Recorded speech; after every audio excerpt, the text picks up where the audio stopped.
Eu sou Crislane Azevedo, boa tarde a todos vocês presentes, aqui nos acompanhando nesse momento formativo, nesse sexto colóquio de História e Memória da Educação no Rio Grande do Norte. E eu começo aqui colocando algumas questões que vão nos orientar aqui a partir desses minutinhos juntos.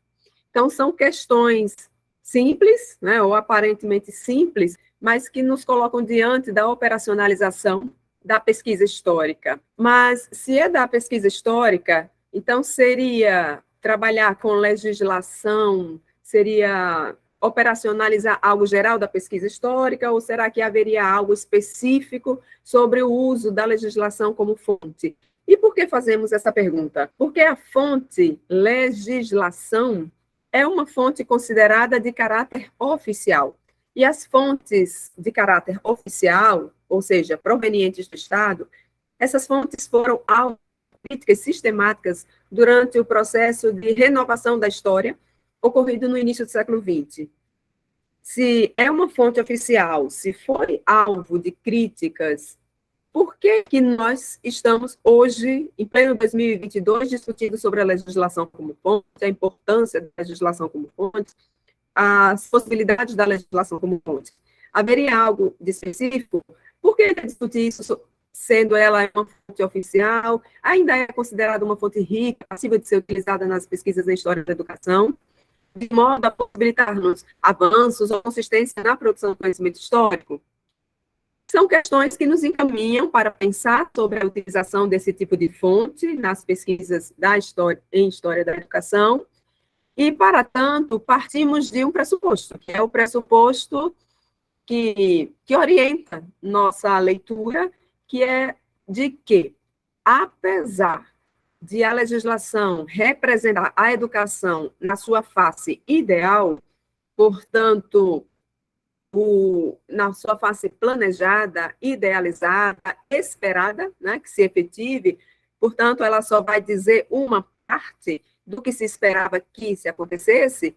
Apesar de, consideramos que, se a fonte ela for bem questionada e se ela for relacionada a outros tipos de fontes documentais, ela pode proporcionar ao pesquisador a compreensão de projetos educacionais de uma época. Ela pode proporcionar a compreensão de um período. Ela pode nos possibilitar a compreensão acerca das relações políticas, sociais, culturais, educacionais existentes dentro das instituições de ensino. Ou seja, a legislação, apesar de nos mostrar a educação na sua face projetada, idealizada, ela pode nos dar muitos elementos, encaminhamentos sobre a cultura escolar. Eu tinha falado sobre o conceito de cultura escolar, não é, de Dominique Julliard, que é um conceito muito simples de compreendermos, mas que não é nada simples de ser operacionalizado, porque cultura escolar é um conceito muito amplo e exige do pesquisador atenção às minúcias do cotidiano escolar. E se são as minúcias do cotidiano escolar, significa dizer que você, como pesquisador, tem que buscar investigar aspectos do cotidiano da escola relativos aos alunos, aos professores, aos demais profissionais que atuam na instituição de ensino, a depender da época, né? A depender da época, só o diretor e os professores, ou diretor e auxiliar de direção, se for hoje, né? Hoje nós temos os diretores, coordenadores, psicopedagogos, né, professores e tantos outros, a depender aí das dimensões que a escola tem. Então, você trabalhar com cultura escolar significa você trabalhar sobre as práticas, significa você trabalhar sobre as intenções, significa você trabalhar sobre as relações, e não só escolares, mas as relações de diferentes ordens, de diferentes dimensões, que estão diretamente ligadas à instituição de ensino ou que atravessam as instituições de ensino. E se falamos de práticas, falamos de relações, falamos de intenções, não estamos falando, né, de legislação, porque a legislação ela vai orientar, vai determinar algo que precisa ser executado. E nós sabemos que uma coisa é estar na lei, outra é o que vai ser efetivado, de fato, no cotidiano de uma instituição de ensino. Não é a mesma coisa, não é porque está na lei que vai ser efetivado. Mas, ainda assim, ela, né, pela distância ou pelas diferenças, né, entre o projetado e o executado, ainda assim, a legislação ela pode nos dar possibilidades de compreensões as mais diversas sobre a história das instituições escolares, por exemplo. E como é que nós fazemos isso? Obviamente, pelo trabalho de análise e crítica das fontes, que é algo óbvio. Ah, Crislane, isso é óbvio. Você vai trabalhar com fonte documental numa pesquisa histórica, você tem que fazer o trabalho de crítica documental. Você tem que interrogar as fontes, tem que compreendê-las, e você não vai fazer isso de qualquer forma. Você precisa estar ancorado em aspectos teóricos e metodológicos, consistentes e adequados ao seu objeto e ao seu problema de pesquisa. Mas sim, em relação à legislação, né? Vamos lá, o que fazer? Bom, primeiramente, começando do começo, nós precisamos localizar essa fonte. Precisamos, em seguida, ler esse material e analisá-lo a partir de diferentes períodos. Isso vai ficar mais claro aqui na minha fala, quando eu começar a dar aqui alguns exemplos, a partir dos quais, né, eu estou aqui partindo para pensar esse minicurso. Veja, eu trabalho com história da educação há um pouco mais de 20 anos, e sempre trabalhei com legislação. Então, legislação sempre esteve presente nas minhas pesquisas em história da educação. Sempre. E mesmo não trabalhando diretamente com objetos que necessitavam, aparentemente, da legislação. Não, isso eu fiz no doutorado, no qual eu fui analisar a reforma educacional. Se você vai analisar a reforma educacional, obviamente você vai trabalhar com legislação. Mas trabalhei também com instituições escolares, com materiais escolares, com práticas de professores, com arquitetura escolar. Então, são objetos de pesquisa que, aparentemente, né, a legislação não aparece como uma fonte necessária. Ela sempre esteve presente. E aí, para compreender a legislação em si, eu preciso ir além dela em termos temporais. Então, vejamos, eu trabalhei no doutorado com uma reforma educacional, que ocorreu no ano de 1924, no estado de Sergipe. Só que, para analisar aquela reforma de 1924, eu fui ler outras reformas. Quais as reformas que antecederam a reforma de 1924, que ocorreu no governo Graco Cardoso, no estado de Sergipe? Então, fomos buscar o movimento reformista ocorrido em anos anteriores, né, passando por programas de ensino, regimentos de ensino, até reformas maiores, que envolviam diferentes dimensões da educação. E isso me fez chegar até 1911, então eu recuei até 1911. Estudei a reforma de 1911 para, né, em seguida, estudar os programas, os regulamentos de ensino que foram sendo modificados, atualizados, né, em 1913, 1915, 1917, né, até chegar a 1924. E depois também. Então, depois eu fui também analisando a execução da reforma, que ocorreu em 1924, né, portanto, 25, 26, 27, 28, 29 e 30. Porque em janeiro de 1931 ocorreu uma nova reforma, que aí suplantou aquela de 1924. Então, para pesquisar, compreender, esmiuçar, analisar a reforma de 1924, o meu olhar sobre a legislação, ele se direcionou do ano de 1911 a 1931. Né? Lá dentro estava 1924. E por quê? Porque eu precisava dominar o que tinha ocorrido antes, ou seja, o contexto no qual a mudança, no caso, qual é a mudança? A reforma de 1924. E o que essa reforma de 1924 projetou e foi responsável, não é, por, de fato, modificar alguma coisa na educação no estado de Sergipe? E seguir até a década de 1920, até 30, porque em 1931 ocorreu uma nova reforma pensada sobre novas bases. Então, para trabalhar com legislação, eu preciso, obviamente, localizar essa legislação. Seguida da leitura, na verdade, leituras, porque você tem que ler várias vezes, para se apropriar da linguagem, para identificar características formais daquela fonte, tem que ler para se apropriar do conteúdo textual daquela fonte, você tem que ler para buscar relacionar o conteúdo daquela fonte com outras fontes. Então, são várias leituras que você tem que fazer daquela legislação. E, claro, de períodos diferentes. E por que fazemos isso? Porque nós não estamos no século XIX. No século XIX, a legislação era considerada um documento oficial. Um documento que dizia para você o que tinha ocorrido na educação. E apesar, né, do movimento de renovação ocorrido no campo da história, lá no início do século XX na França, né, e por isso tem cerca de 100 anos, né, esse processo de renovação, em termos de Brasil, esse processo não tem 100 anos, esse processo é muito mais recente. Nós tivemos centros universitários no Brasil em que essa nova história foi chegar mesmo no final do século passado, né, na década de 1990. Porque até então você discutia, e muito, né, ancorados aí em pressupostos da história do século XIX.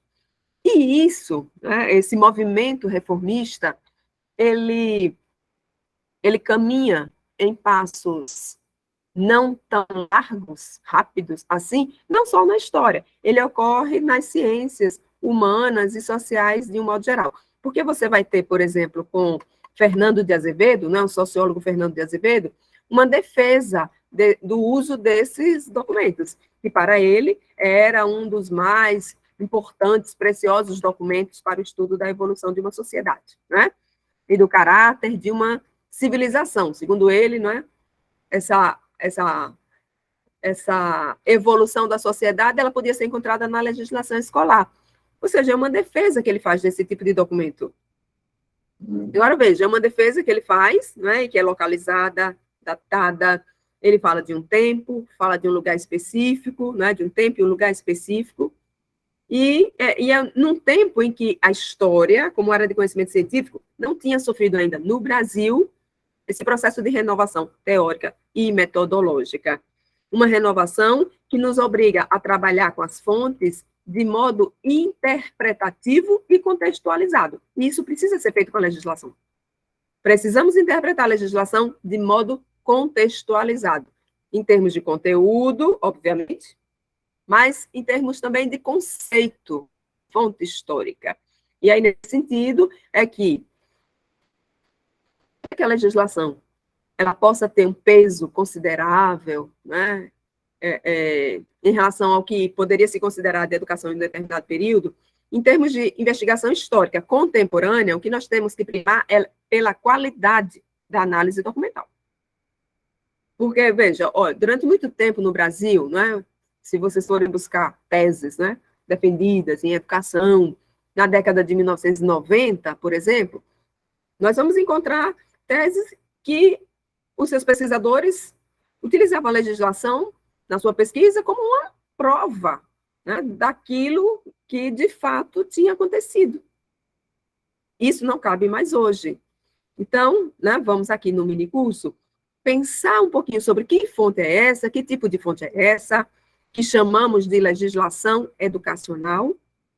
Vamos, né, também tratar um pouquinho aqui do acesso e do tratamento desse tipo de fonte, e vamos, no final, fazer aqui uma síntese sobre a importância de ainda utilizarmos esse tipo de fonte nas pesquisas em história da educação. Então, legislação como fonte. Vamos pensar aqui um pouquinho, né, sobre o que nós chamamos de legislação propriamente dita e legislação derivada. Existem dois tipos de legislação? Bom, nós consideramos dessa maneira com um intuito, né, de dar conta da amplitude que caracteriza a legislação voltada para a educação. Porque, veja, quando pensamos em legislação, pensamos em leis, no máximo, leis e decretos. Mas quando atribuímos, né, a relação da legislação com a educação, trazemos para as pesquisas históricas, e esse, né, leque de possibilidades dentro do que se caracteriza como legislação é muito ampliado.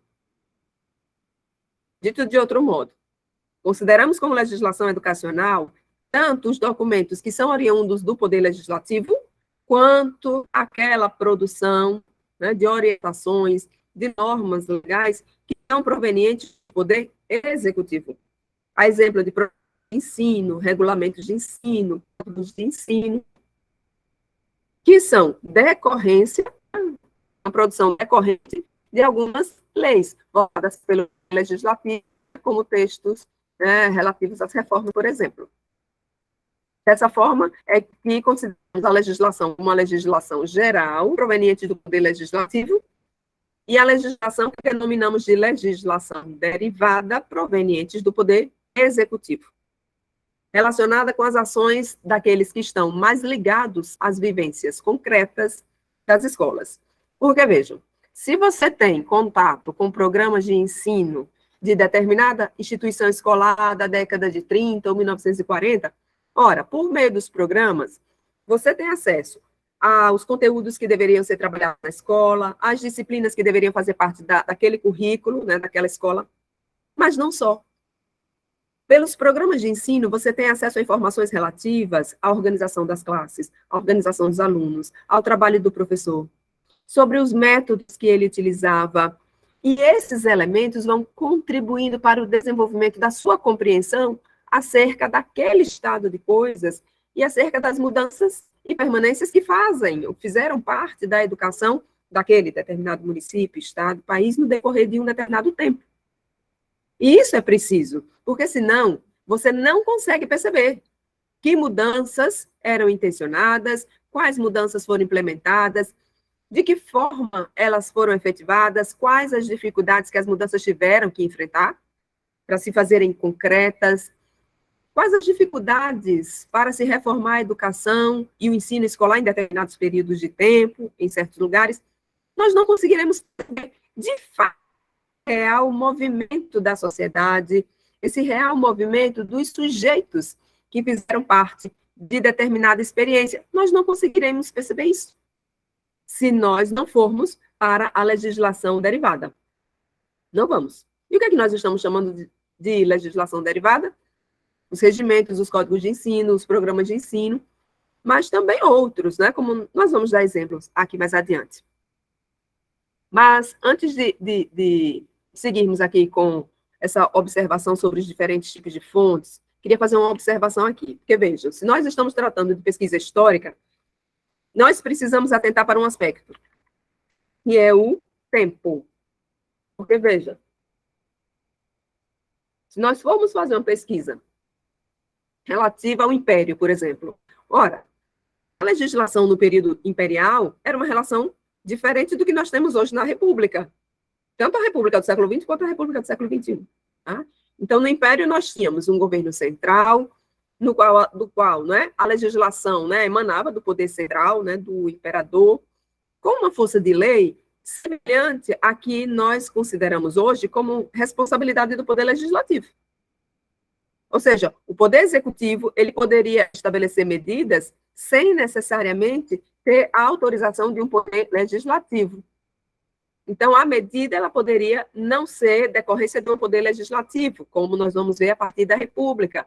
Então, você tem uma reforma educacional, da reforma educacional do poder legislativo, né, da qual né, saíam dali programas, regulamentos, e que poderiam ser definidos pelo poder executivo da República. E, a depender do período dentro da própria República, essas relações também vão ser diferentes. Porque, veja, vale considerarmos, no Brasil, os períodos de ditadura, que nesse país aqui foram frequentes, né? Foram muitas.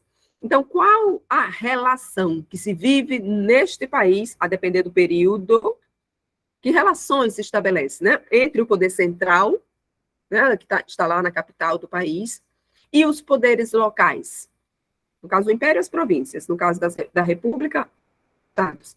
Então, nós precisamos conhecer muito bem o contexto político e o contexto político-administrativo, para entendermos sobre o processo de constituição, né, que é feito, do qual é feita a legislação.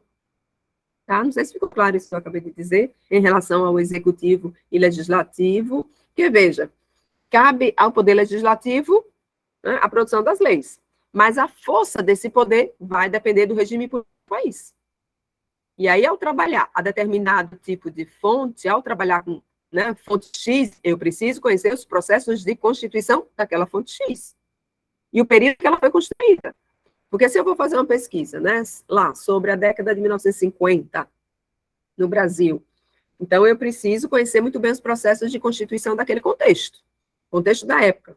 Mas eu preciso também conhecer o contexto, né, o processo de elaboração das leis daquele período de tempo. Porque a depender do período da história do Brasil que você vai investigar, há diferenças nesse processo.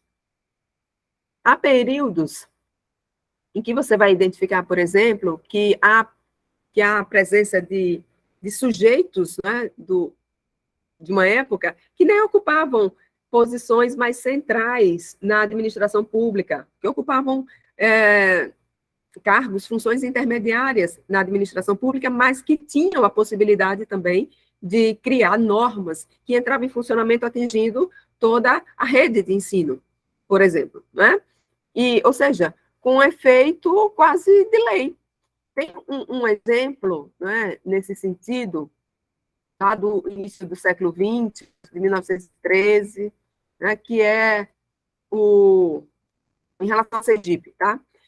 O chamado inário escolar. É o inário dos grupos escolares e escolas singulares, que foi elaborado por um professor, o professor Baltazar Góes, que teve uma passagem pela direção da escola normal, pela diretoria da instrução pública, e quando diretor da instrução pública, é responsável pela elaboração do regimento interno das escolas. Ele elaborou esse regimento, mas, para além do regimento, ele teve a iniciativa de organizar esse inário.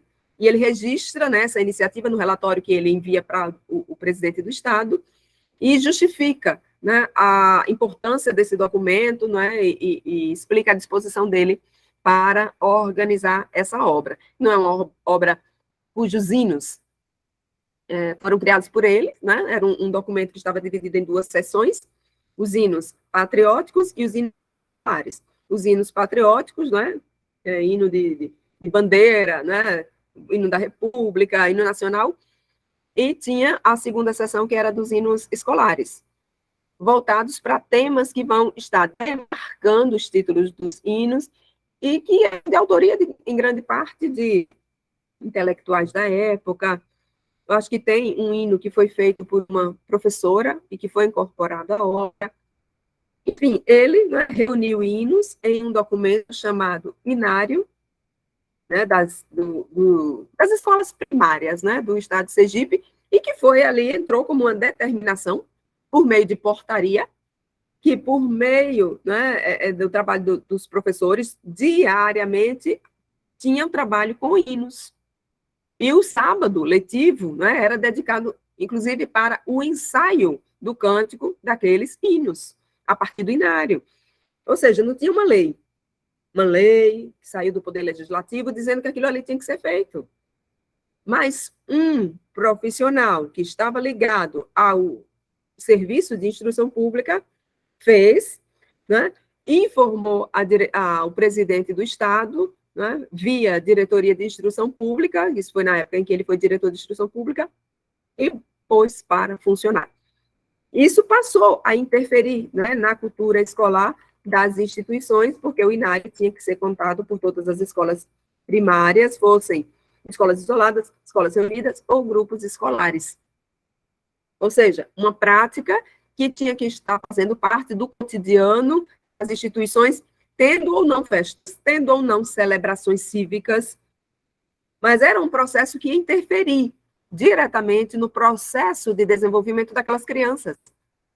E das professoras também, né, que estavam ali, eram professoras muito jovens, que ingressavam na escola normal por volta dos 14 anos de idade, tinham uma formação, né, de 3 anos, por alguns períodos, essa formação, por algumas reformas, ela foi de 4 anos, e era mesmo durante a prática docente, principalmente nos grupos escolares, que essas professoras tinham aí a sua formação docente consolidada.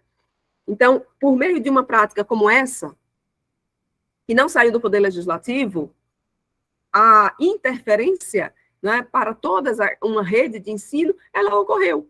E ela funcionou justamente como força de lei. Tá? Aí nós temos, isso é o quê? Nós chamamos isso de legislação derivada. Assim, né, como legislação derivada, né, do inário, Nós temos aí também mais exemplos, né? Temos aqui o exemplo do regulamento da instituição pública. Nós temos mais aqui exemplo, programa de ensino. Enfim, são normas que vão estar estruturando o cotidiano dessas instituições. Né? E aí, nós, pesquisadores, como é que nós vamos trabalhar com todo esse material? Nós precisamos trabalhar com todo esse material? Sim, nós precisamos. Nós precisamos fazer o cruzamento de todas essas fontes. E para quê? Para ver se nós conseguimos nos aproximar um pouco mais daquele cotidiano, né, da sua, de fato, experiência, né, do seu real movimento. E aí, dessa forma, sim, né? Dessa forma, aí sim, nós vamos trabalhar com legislação, leis e decretos, e vamos trabalhar com regulamentos, programas, mas vamos trabalhar também com relatórios, com atas de reuniões, com portarias, com ofícios que são elaborados por autoridades de ensino, autoridades de ensino as mais diversas, né? Professores, diretores, inspetores, e que vão ter relação direta com as leis e decretos. Mas uma coisa é o que se estabelece como proposição de lei, e outra é a experiência da materialização da lei nas práticas cotidianas. E nós não vamos conseguir aproximação com aquele cotidiano escolar ficar só com a legislação geral, com a legislação propriamente dita. Nós precisamos chegar na produção dos diversos sujeitos que fazem parte da experiência da instituição escolar. Por isso que temos que, ao trabalhar com legislação educacional, não deixarmos de lado uma grande variedade de fontes. Podemos, deixa eu ver aqui, jornais. Jornais estão aqui presentes, né? Mas, enfim, veja, nós não podemos desperdiçar a presença de qualquer fonte que seja, que possa, de alguma maneira, nos dizer alguma coisa sobre o cotidiano daquele período, né, objeto ali da nossa investigação. E essa variedade de fontes, ela é necessária na pesquisa histórica hoje, por quê? Porque nós precisamos considerar os sujeitos daquelas experiências. E quem são os sujeitos? Seja lá do ensino superior, ensino secundário, né, os intelectuais que eu investigo, os professores do ensino primário, quem são, de fato, esses sujeitos? Aqueles sujeitos. Qual a visão deles sobre o que está acontecendo, de fato, ali naquele seu cotidiano? Por isso que, né, nas pesquisas que eu fiz, né, sobre, por exemplo, os grupos escolares, ou no Rio Grande do Norte, em Sergipe, né, ao pesquisarmos sobre eles, nós fomos atrás dos gestores, fomos atrás dos professores, saber quem eram os diretores da instrução pública. E por quê? Porque entendemos todos eles como agentes da legislação, porque são eles quem vão executar as leis. Portanto, nós temos que buscar a legislação, a produção derivada dela, para interpretar, analisar. Isso nós só fazemos com cruzamento de documentos diferenciados. Só com base em documentos diferenciados é que nós vamos ter condições de aproximar práticas, representações e compreensão dos processos de apropriação dos diferentes sujeitos de uma época. E se falamos de práticas, representações, apropriação, cultura escolar, falamos de história da educação em articulação com a história cultural. Não dá para falar aqui sobre história cultural, né? Não dá, talvez fosse tema para outro mini curso, né? Enfim, que fique claro, né, até aqui. Vejam, em síntese, é necessário analisar a legislação com um olhar direcionado a 2 pontos: ao prescrito, ao que foi pensado, idealizado, mas a atenção do outro foco, no vivido, no que é experimentado, de fato, nas instituições de ensino, nas experiências escolares, a partir decorrente daquilo que foi instituído. Então, atenção ao idealizado e ao efetivado. Porque os olhares, né, os olhares dos sujeitos que integram o processo educacional, eles são muito diferenciados. Se nós falamos em reforma educacional, os reformadores da educação, eles têm uma perspectiva formativa. Eles têm uma perspectiva sobre o que é escola, o que é educação, sobre o que é ser professor. Mas o professor, lá dentro da instituição de ensino, ele tem outra perspectiva, outra visão de mundo, outro conceito de escola, educação, sobre o que é ser professor. E, por vezes, essas perspectivas, elas são destoantes. Então, precisamos compreender quem são os sujeitos que estão, de alguma maneira, implicados na experiência concreta disso que nós chamamos de educação. E só compreendendo as perspectivas diferentes dos sujeitos que estão imbricados naquele processo, é que vamos poder, sim, escrever história. Escrever uma versão desse passado investigado. Eu não vou conseguir fazer isso se eu não trabalhar com uma diversidade de fontes, tá? Então, aqui nós trazemos, né, alguns exemplos, né, de fontes diferenciadas aí para vocês, né? Das fontes, né? Leis, atos, decretos, regulamentos, relatórios, termos de visita, né? Ok? Jornais, ofícios. Mas, vamos lá, trabalhar com essas fontes significa buscarmos o seu efeito, né, o seu peso, o seu significado, não só para você como pesquisador de hoje, mas para a época em que ele foi produzido. Por isso que não é simples você fazer história, né? Veja, eu vou fazer uma pesquisa histórica. Eu quero fazer uma pesquisa histórica de 1920 a 2020, 100 anos de pesquisa. Gente, não dá, né? Ainda mais se você tiver no mestrado, no doutorado. Não dá, não é possível. Porque você precisa compreender não só o contexto da época investigada, como o contexto de produção das fontes. E isso é muito variado ao longo de um ano, ou de um século. Você tem que dominar, por exemplo, todos os processos reformistas pelos quais passaram a educação, pelos quais enfrentaram as escolas. É preciso compreender as mudanças culturais que passaram, não é, por esses 100 anos dentro daquela localidade. É uma coisa muito complexa que você não consegue fazer no espaço, por exemplo, de 2 anos de um mestrado. Então, você não pode se debruçar nem no mestrado, nem no doutorado, em uma pesquisa superficial. Não, você tem que chegar na essência dos fatos, dos significados, das vivências daqueles sujeitos. Então, 100 anos para uma pesquisa seria uma temeridade, né? Porque você teria que conhecer também o contexto de produção das fontes com as quais você trabalha.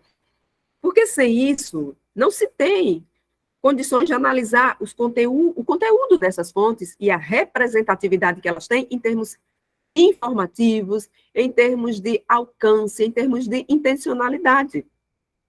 Né? Fazendo aqui um comentário sobre fontes construídas, provenientes, né, da ação de sujeitos, de diferentes sujeitos de uma época. Veja só. Se você está trabalhando lá, 1920, vou pegar 1920 de novo. Você vai analisar o termo de o documento, né, de uma reforma educacional. Ora, você vai ter ali a representação de uma perspectiva de um determinado grupo de sujeitos, tá? Que estão voltados, né, que estão centrados ali na administração central. Então, você tem os reformistas, os autores da reforma. Mas você tem, dentro das escolas, os professores e os gestores. Como é que você vai chegar na perspectiva do trabalho desses sujeitos? Por meio da análise de relatórios, de atas de reuniões ocorridas nas escolas. Daí você vai poder identificar, né, se há aceite da reforma, se há resistências dos agentes escolares em relação às mudanças propostas pela reforma, e mesmo a comunidade que está fora da escola, que por vezes apresenta, né, as suas inquietações, às vezes até oralmente, a depender da época, e que o sujeito das escolas terminam levando para as reuniões pedagógicas e comentam isso nas reuniões pedagógicas. Então, às vezes, você está com um livro de atas, né, de reuniões pedagógicas, o livro tem 200 páginas, e lá, em uma das páginas, tem um registro de um diretor, de um professor, fazendo comentário sobre a perspectiva de um pai, de uma mãe, de um aluno, por exemplo, né? Então, você consegue identificar, às vezes, por uma frase. Você tem ali, que você consegue, né, tecer, a partir dali, uma argumentação, e que vai ser demonstrativa depois, né, de algo. Por quê? Porque depois você vai ter outras fontes, que vão te dar sustentação para chegar naquele algo. E aí, é preciso que você tenha essas diferentes fontes para que você consiga perceber as diferenças de representações dos sujeitos que integram aquele processo formativo, aquela cultura escolar. Lembrando que cultura escolar não é constituída apenas com as experiências que ocorrem dentro da instituição. Cultura escolar, por vezes, ela é constituída por culturas contrárias entre si.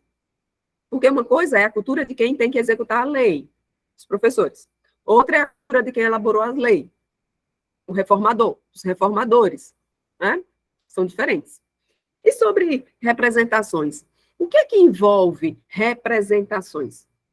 Ora, representações envolvem conhecimentos, ações dos sujeitos, né, dos indivíduos, e elaboradas ao longo da vida do sujeito, por meio de diferentes, variados, múltiplos processos de apropriação de conhecimentos, mas não só.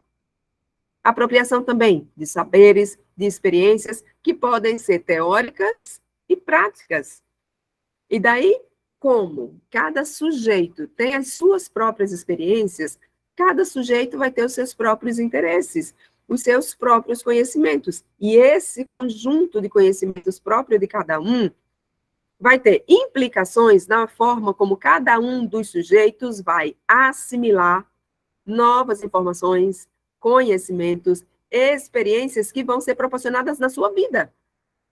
E aí, todas essas novas experiências, informações, conhecimentos vão ser responsáveis pela construção de novas representações, que, por sua vez, vão desembocar em novas práticas, né, que são individuais, mas que são também sociais, coletivas, e que vão materializar ali as suas representações.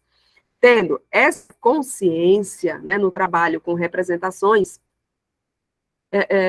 você trabalhar no âmbito da história cultural. E aí, se você parte dessa orientação, você já vai mais tranquilo, confortável, maduro, para trabalhar numa pesquisa em história da educação que toma a legislação como fonte, porque você já vai ciente de que existem diferenças de perspectivas entre os sujeitos que participam daquele movimento do qual o seu objeto de pesquisa faz parte.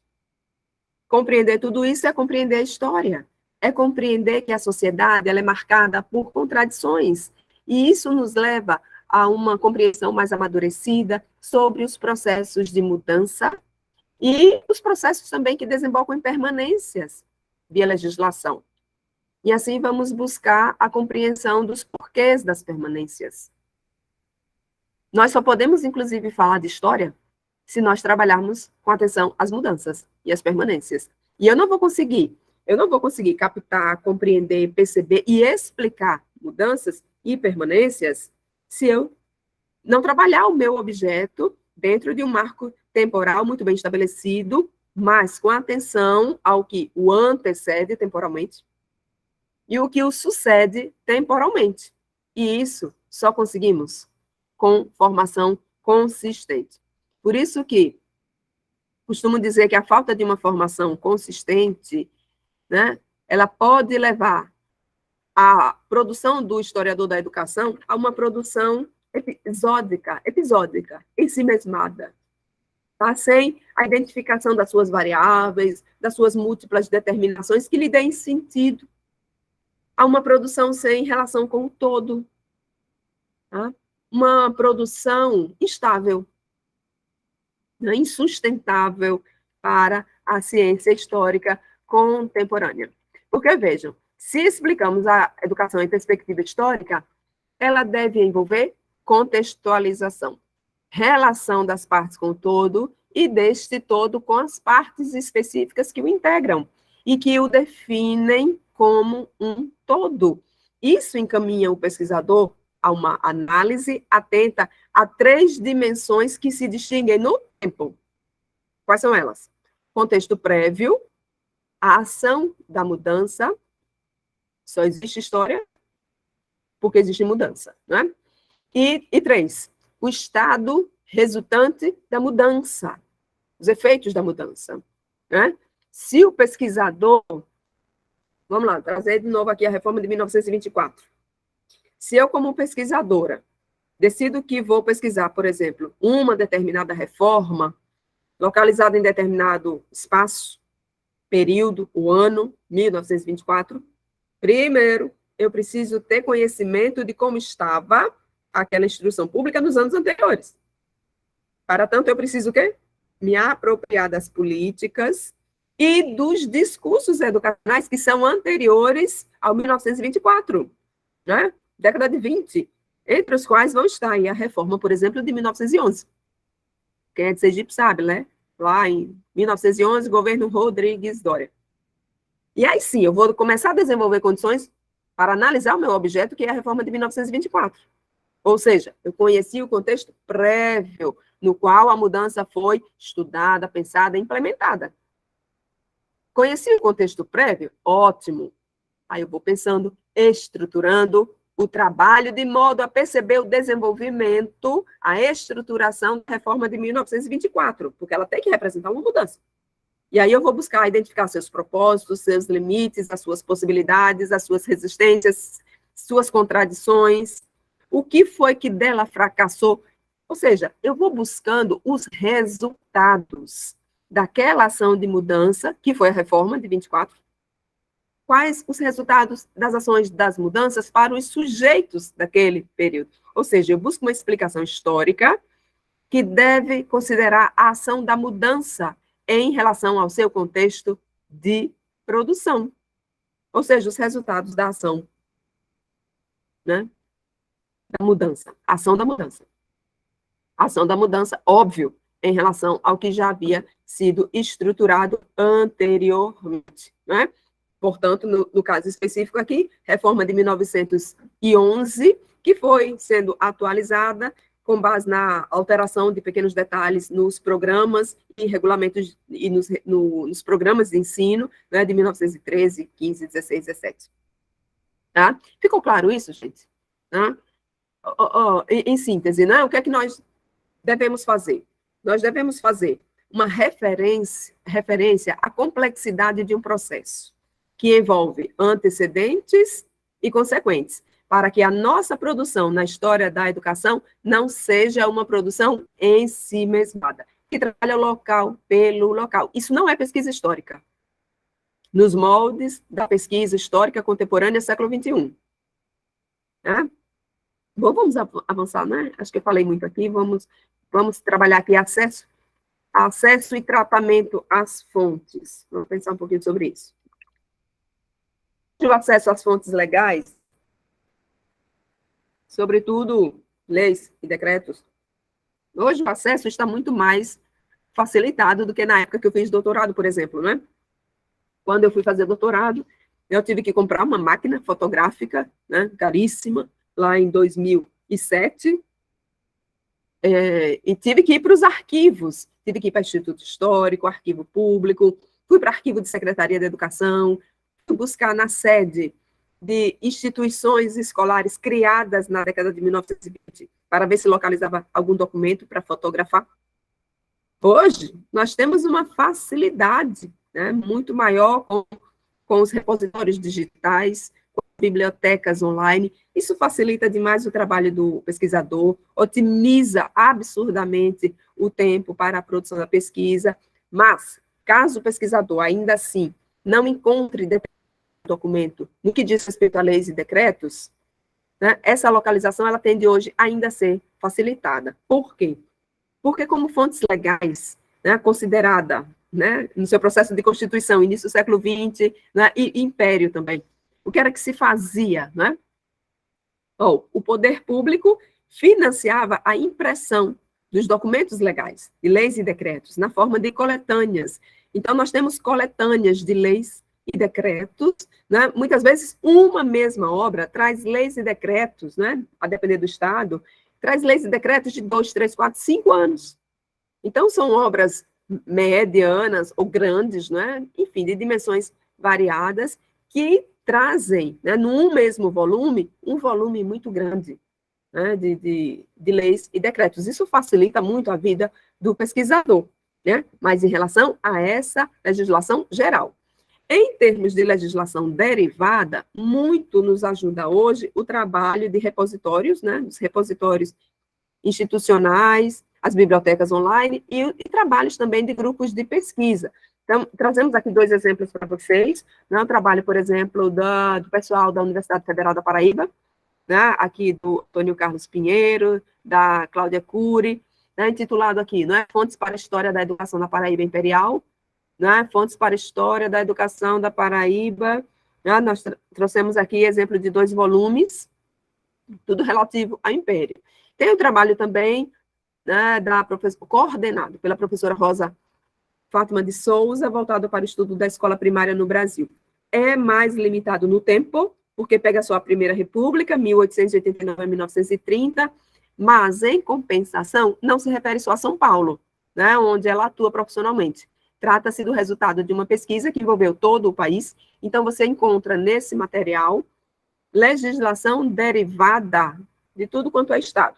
Agora, o acesso a esse material, né, é um pouco mais complicado, porque na época em que ele foi produzido em DVD, então você tem que ter acesso ao DVD, né, para ter acesso ao material. Não tem o registro aqui se o grupo, né, de pesquisa disponibilizou depois na internet, tá?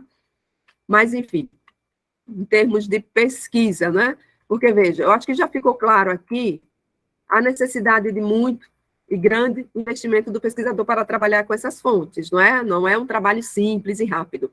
É um trabalho exaustivo, requer disposição, disponibilidade, muito estudo, para, de fato, você conseguir mergulhar na interpretação desse tipo de fonte.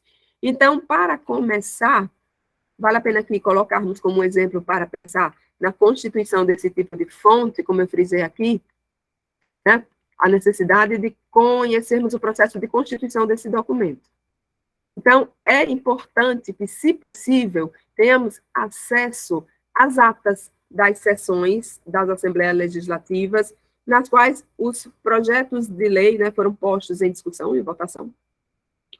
Ah, mas eu não consegui, então, acesso às atas das sessões das Assembleias. Então, o que é que eu faço? Ora, busca documentos que tenham precedido a lei que foi aprovada. Existe, talvez, né, ou existem, talvez, projetos de lei ou relatórios de comissões de educação, né, por exemplo, ou comissão de obras públicas, nas quais, né, foram discutidas, por exemplo, a construção de escolas, enfim, relatórios de comissões, registro de discussões sobre os assuntos relativos à educação que foram publicados na imprensa. Então, há outros documentos que estão ali naquele contexto de promulgação das leis, por exemplo, que podem nos dizer algo sobre o processo de constituição das leis.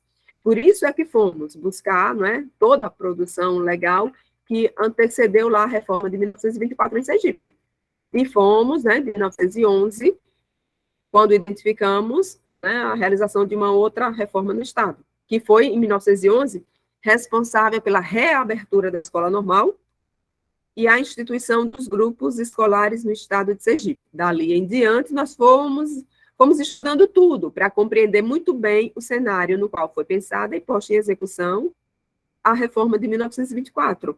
Portanto, reforço, é indispensável, imprescindível que façamos a leitura cuidadosa, atenta, de toda a legislação pertinente ao recorte temporal estabelecido para a pesquisa, com atenção aos seus antecedentes. Tá? E se nós vamos fazer isso, nós não vamos fazer isso de forma aleatória. Vamos fazendo isso seguindo uma ordem cronológica, buscando identificar também a hierarquia das leis, partindo sempre da mais geral para a mais específica. E por que isso?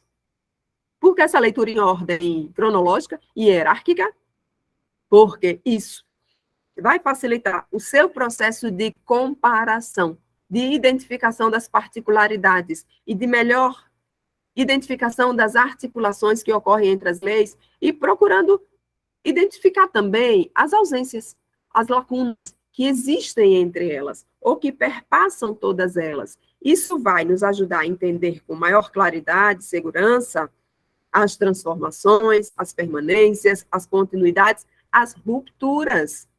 Sem isso, não fazemos pesquisa histórica. Então, né, fique claro que Bom, eu vou fazer mais uma síntese, tá? Como é um mini curso, né? Eu fico falando. Acho que é importante, em alguns momentos, pararmos para fazer uma chamada de atenção, né, com a síntese. Então, eu espero que tenha ficado claro até agora que é inadmissível que em uma pesquisa histórica em educação nós façamos apenas copiar e colar trechos lá da legislação. Então, não se admite um trabalho de pesquisa histórica, né, em que o pesquisador ele vai pegar uma legislação educacional para copiar e colar. Vai, pega o corpo da lei, copia e cola. Ou até faz um print do documento e põe lá, no meio do texto da tese. Isso não é pesquisa histórica. Isso não chega sequer a ser considerado a instrumentalização do pesquisador para a pesquisa, porque não é. Ele não fez nada. Ele apenas copiou e colou. Ele sequer se deu ao trabalho de fazer um comentário ou de fazer uma relação de uma fonte com a outra, né, entre um decreto e uma lei da mesma época. Não, ele não deu. Né? Não se deu esse trabalho. Ele copiou e colou como se aquilo que estivesse posto fosse, de fato, uma demonstração da realidade que ocorreu em um período. Não. Isso não é pesquisa histórica. Isso poderia ser considerado, no máximo, como um processo inicial de instrumentalização do pesquisador. Portanto, atenção aos processos de interpretação e de análise específicos ao processo, né, o contexto do período de pesquisa em si, mas também ao contexto de produção dos documentos. Portanto, atenção ao contexto político, administrativo. Né? Em termos de Brasil, isso se diferencia bastante, não é, de um período para outro. Os agentes político-administrativos mudam muito, as intencionalidades mudam, e nós precisamos estar atentos a isso, porque, do contrário, nossas interpretações ficarão comprometidas.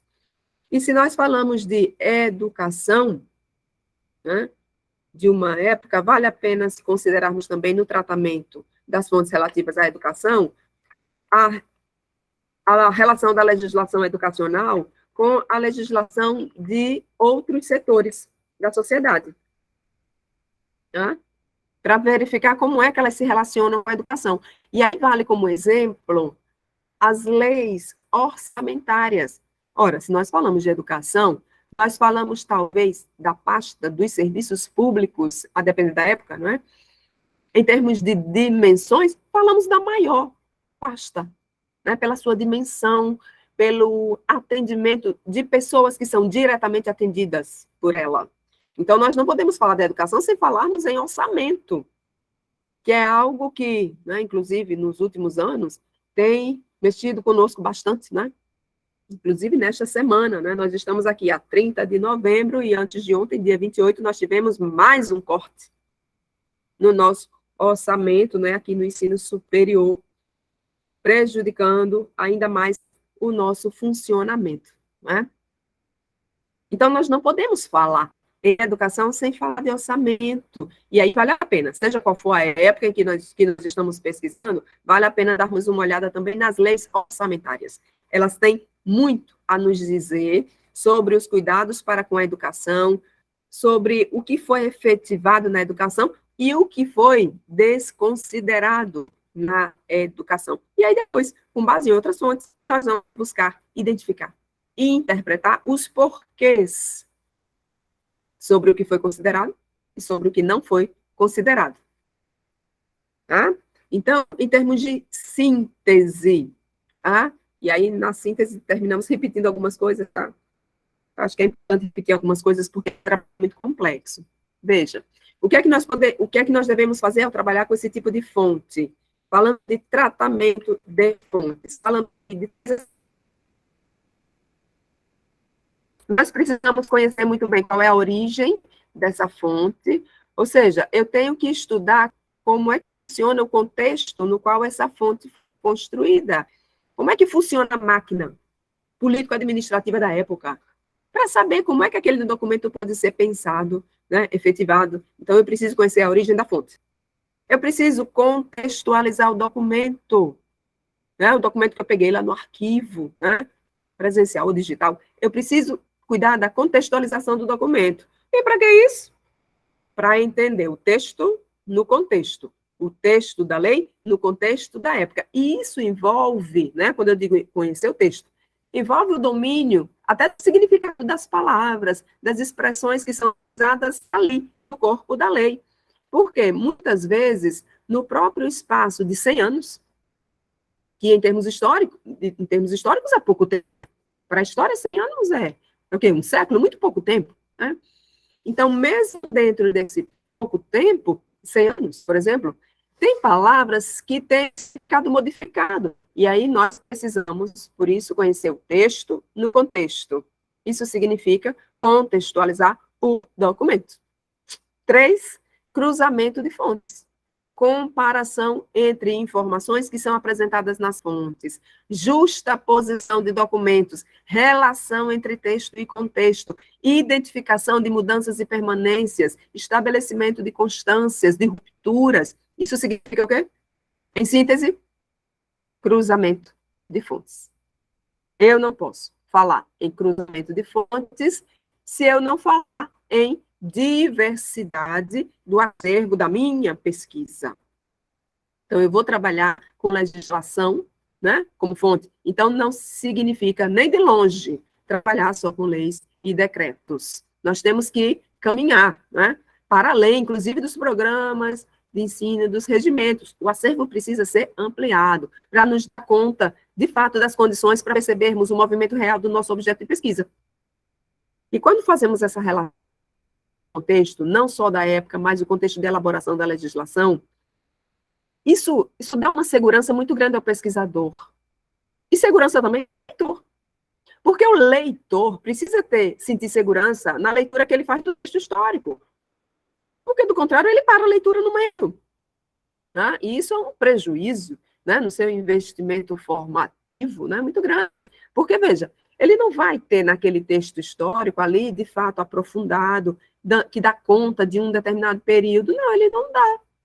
Então, nós temos que ir para para uma análise do contexto de produção daquela fonte, inclusive para perceber, né, para identificar, perceber se ela foi promulgada, se ela foi determinada, né, outorgada, porque, veja, o processo de constituição da lei, ele tende a repercutir na forma como a lei vai ser efetivada, como ela vai ser recebida e apropriada pelos sujeitos da época, os sujeitos que têm que operacionalizá-la.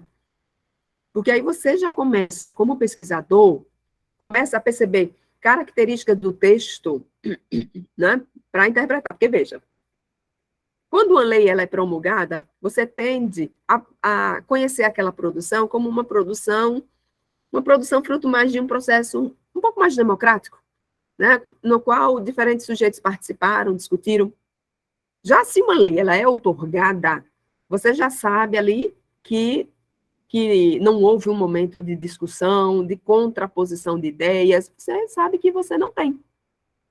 E aí, você tem, por exemplo, um estatuto, algo que determina que tem que ser efetivado, e, por vezes, no corpo da lei voltada para a educação, o que marca tipo de legislação é mais o detalhamento.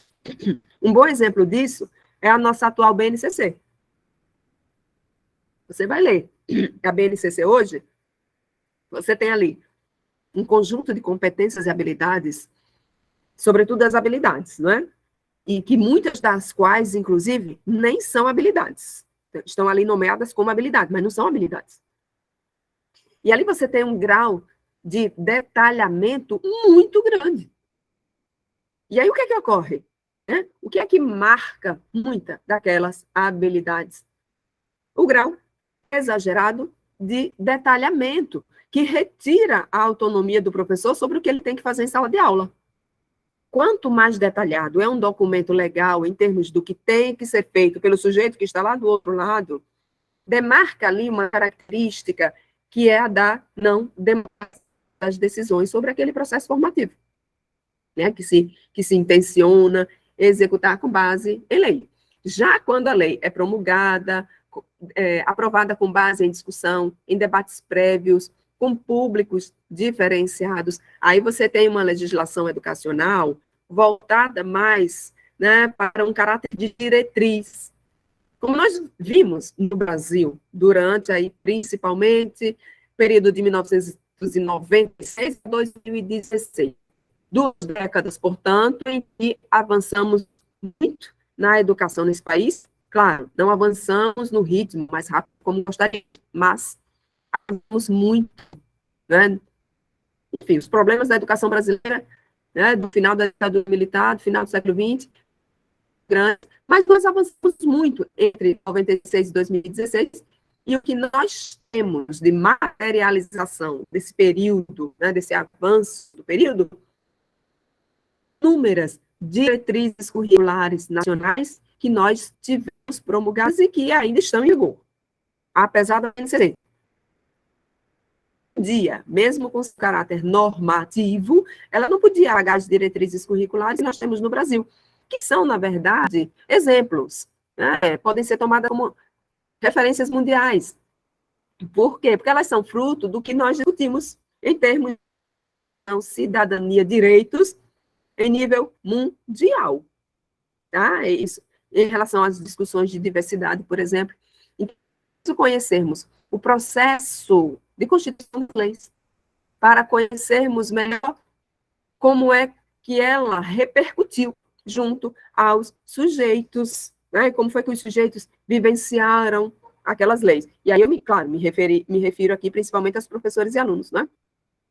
E temos também maiores condições para percebermos os silêncios da legislação. Quem são os excluídos da legislação?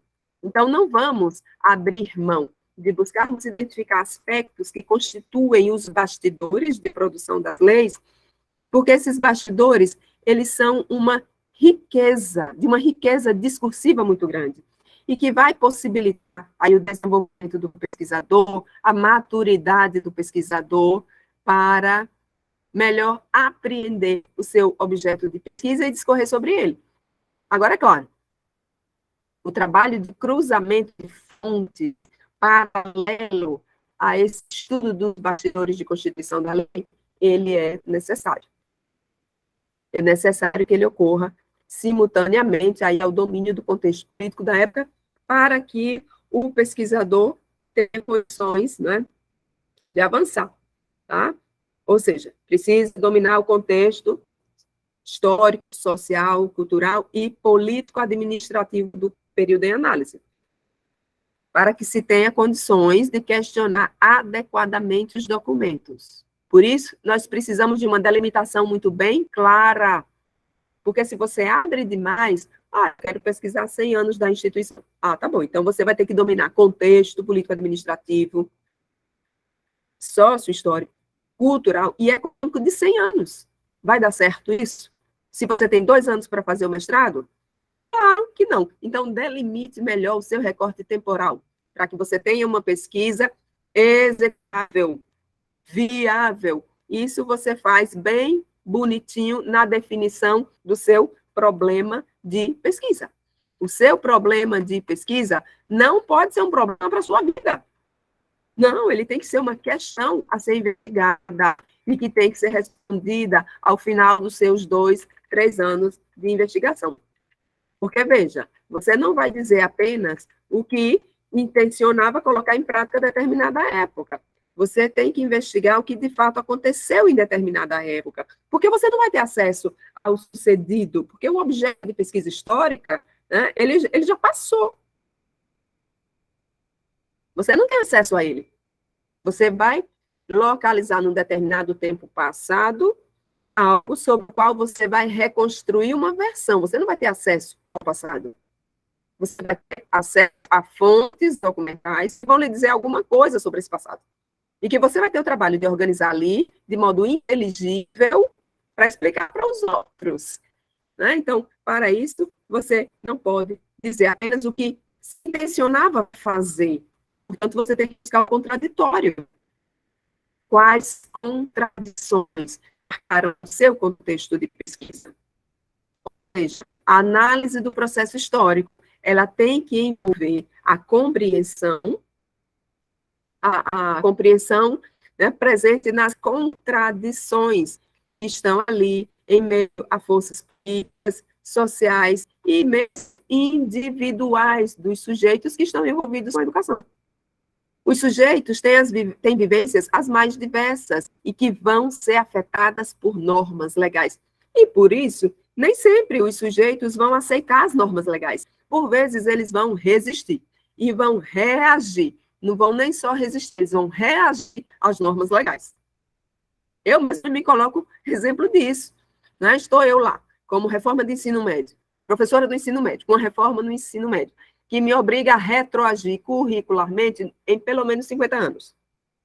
Aí eu vou ser obrigada, em pleno 2022, a ser obrigada a implantar aquele negócio. Eu vou implantar? Não.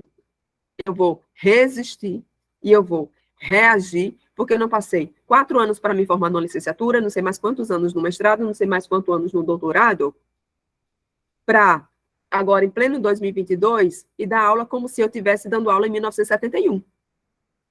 Então, para eu analisar uma reforma, essa, por exemplo, reforma do ensino médio, da forma como ela está hoje, eu não posso só ir para o texto da lei da reforma, lá de 2017. Eu não posso ir só para a BNCC. Eu não posso ir só para aqueles livros didáticos. Não, eu tenho que chegar nos professores, eu tenho que chegar nos alunos, eu tenho que chegar nas práticas docentes, para entender, de fato, o contexto que aquela reforma do ensino médio tomou corpo. Por isso, eu preciso conhecer os sujeitos da época e conhecer os seus motivos que levaram a aceites, resistências, reações, ou acolhimento, né, ou acolhimento daquela legislação. Eu preciso chegar nas representações e nas práticas dos sujeitos. E nos mecanismos, nas ferramentas, nos instrumentos que os sujeitos usam para efetivar a lei ou burlar a legislação. Só fazendo isso é que eu, como pesquisador, vou ter condições de compreender o processo histórico educacional a que me propus investigar. Repetindo aqui sobre o copiar e colar. Uma pesquisa histórica que se limita simplesmente a copiar e colar, ou seja, transcrever o que está na fonte legal, esse pesquisador, ele demonstrou que ele não teve condições de perceber a essência desse processo histórico ligado à educação, a esse processo histórico escolar. Para que o pesquisador, sobretudo o iniciante, não caia nessa limitação, é necessário que ele considere o trabalho com grande, né, quantidade de fontes, não, grande variedade de documentos. Nossa, então agora eu consegui muitos documentos, agora eu vou fazer uma boa pesquisa histórica. Calma, também não é assim, né? Falei aqui agora mesmo sobre a importância do questionamento, do problema de pesquisa, que seja de fato uma questão de pesquisa que precisa ser um problema na vida do pesquisador, né? Que vai cansar de trabalhar, mas não vai conseguir produzir a pesquisa. Veja, não adianta você ter muitas fontes. Você não sabe pesquisar nada sobre as fontes, porque aí você está com a cabeça lá no século XIX, num momento em que você podia fazer a pesquisa a partir da pura e simples observação, do nosso caso das fontes. Então, você não pode, na pesquisa contemporânea, trabalhar nesses moldes. Então, você trabalha hoje, seja qual for a área de conhecimento, não precisa ser só história. Seja qual for a área, hoje você pesquisa a partir de problemas, de uma questão estabelecida, construída de forma viável. E ao longo da pesquisa, você também não vai só com aquele problema central da pesquisa. Você precisa ter consciência de que você precisa, no decorrer da análise das fontes, você precisa seguir fazendo boas perguntas.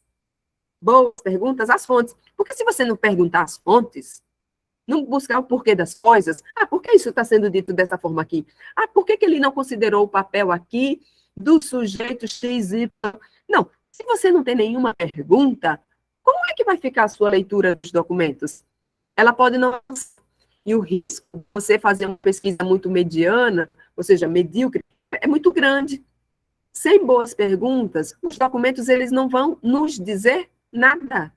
Por isso que é preciso que, ao lado da nossa questão central da pesquisa, sigamos produzindo novas questões, as pesquisas, né, as fontes, e buscando solucionar as perguntas que nós vamos fazendo a partir da leitura das fontes, porque dessa maneira nós vamos alimentando um processo comparativo entre os documentos, nós vamos ter condições de adequar as explicações com base, claro, na articulação com seus elementos teóricos, né, e conceituais e metodológicos.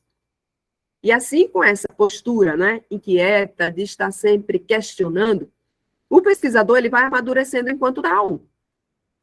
E amadurecer enquanto pesquisador em história da educação significa você ir, inclusive, para além do racional, do cognitivo, porque você precisa chegar na essência de uns sujeitos de uma época para compreender como era que eles pensavam sobre aquela situação em que você estava investigando, naquele contexto no qual você viveu, que você, pesquisador, não viveu.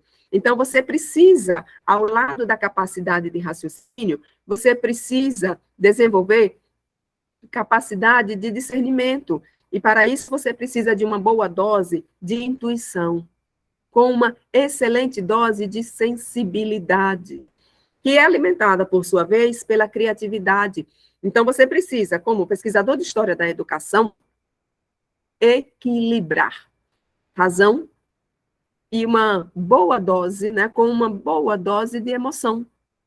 Isso vai fazer com que você melhor questione as suas fontes. Falar de tratamento da legislação é falar de questionamento das fontes. Porque os documentos, eles são imprescindíveis para a pesquisa histórica, mas eles não são a história. Eles não devem ser, por isso, ser objeto de puro e simples procedimento de copia e colar. Objetos de pura e simples descrição. Os documentos legais, eles trazem determinações, mas de um modo ou de outro, eles nos permitem perceber também representações de uma época, subjetividades de diferentes sujeitos, de classes.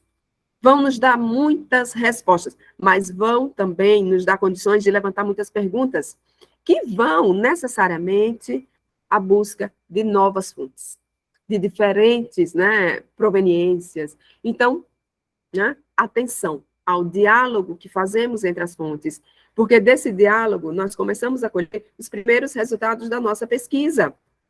Ficamos felizes com isso? Muito, mas nós não podemos ficar nessa felicidade eternamente. Nós precisamos levar em consideração que os primeiros resultados que construímos a partir dos primeiros diálogos com as fontes, eles vão necessariamente nos levar a novos questionamentos e a busca de novas evidências ou novos indícios. Esse é o processo natural da pesquisa histórica, da análise documental. Portanto, não adianta fugir dele, né? Então, eu encerro aqui o tratamento das fontes legais, né? Como nós já passamos aqui do tempo. Então, eu vou só fazer uma síntese sobre o nosso terceiro ponto, que eu disse que ia fazer um comentário final. Então, em termos de importância da legislação voltada para a educação, né? Uma grande importância dela é o caráter que ela tem de síntese. Isso significa que a legislação traz consigo elementos que nos levam a ter contato com um projeto de educação e de sociedade. E assim nós temos, a partir dela, né, condições de levantar questionamentos em busca de novos indícios e evidências que vão, né, buscar compreender as contradições de um dado período de tempo, de um determinado conjunto de sujeitos, né, de um povo, né, dentro de um espaço e de um tempo específico. Dito de outro modo, né, pela leitura da legislação, pela relação que nós podemos fazer pelas fontes legais, nós podemos, de um modo ou de outro, né, ou seja, de modo implícito ou explícito, nós podemos ter contato com valores sociais, religiosos, morais, cívicos, religiosos de um determinado período, de um determinado povo. Porque, de alguma maneira, vamos, né, apresenta ali um projeto de sociedade, um tipo de sujeito que se deseja formar. Por isso, identidades culturais, étnicas, profissionais culturais, elas vão estar, de algum modo, presentes nos textos legais. E dessa maneira é que, por inclusão, por exclusão, vão estar presentes nas próprias normas legais exclusões, preconceitos, discriminações. Agora, isso vai estar brilhando com letrinhas de neon para o pesquisador identificar? Não. O pesquisador vai identificar a partir do momento que ele questionar reiteradamente as suas fontes de pesquisa. Uma outra importância da legislação como fonte é o fato de ela nos possibilitar o contato com as concepções de educação, de sociedade, de família de uma época. Isso a gente consegue perceber muito claramente, por exemplo, na análise que fazemos das constituições brasileiras. Nesse sentido, vale a pena a leitura de uma obra, né, organizada por Osmar Fávero, né, intitulada A Educação nas Constituições, né, nas Constituições brasileiras. Né? Vale muito a pena a leitura. Tá? E a importância, né, para fechar aqui, né, eu vou fechar aqui, tá, pelo tempo. É importante, né, eu vou colocar aqui como uma terceira importância, a relação que a legislação nos possibilita fazer entre o local e o nacional. A legislação nos permite ter contato com o local e o nacional. Ela permite nos compreender as continuidades, as rupturas, né, as tendências que estão presentes na educação de uma determinada época. E você faz isso analisando legislação local e legislação nacional e fazendo aí as relações com outros ambientes. Então, eu não posso, por exemplo, analisar os grupos escolares no Sergipe ou no Rio Grande do Norte, sem analisar como é que esses grupos escolares, por exemplo, esse tipo de instituição está sendo implantada no Nordeste brasileiro, no Brasil, né? Então, eu preciso conhecer como está sendo feito, né, vivenciada aquela experiência em contextos mais amplos, até para compreender melhor o local e o significado daquelas instituições que eu estou analisando ali no meu local. Se eu não faço a relação do local com o nacional, eu perco muito do significado, dos efeitos da experiência ali que está sendo objeto da minha investigação. Né? Essa é uma outra importância. Né? E aí nós conseguimos analisar, nesse trabalho comparativo, conseguimos identificar não só os explícitos, mas os implícitos da sociedade, a exemplo das relações de poder que estão presentes em uma determinada época e que terminam sendo responsáveis por exclusões, muitas exclusões, e que vão marcar as relações sociais de uma época. Né? Enfim, por tudo isso que eu falei aqui para vocês, né, de toda a complexidade de uma época que nós podemos explorar por meio da legislação educacional, né, das variáveis que nós podemos explorar, todas essas variáveis, elas são voltadas para uma grande variedade de sujeitos, desde o processo de constituição da lei até a execução das leis. Então, atenção à grande variedade de sujeitos. Isso explica, isso justifica a importância e a permanência da legislação nas pesquisas em história da educação.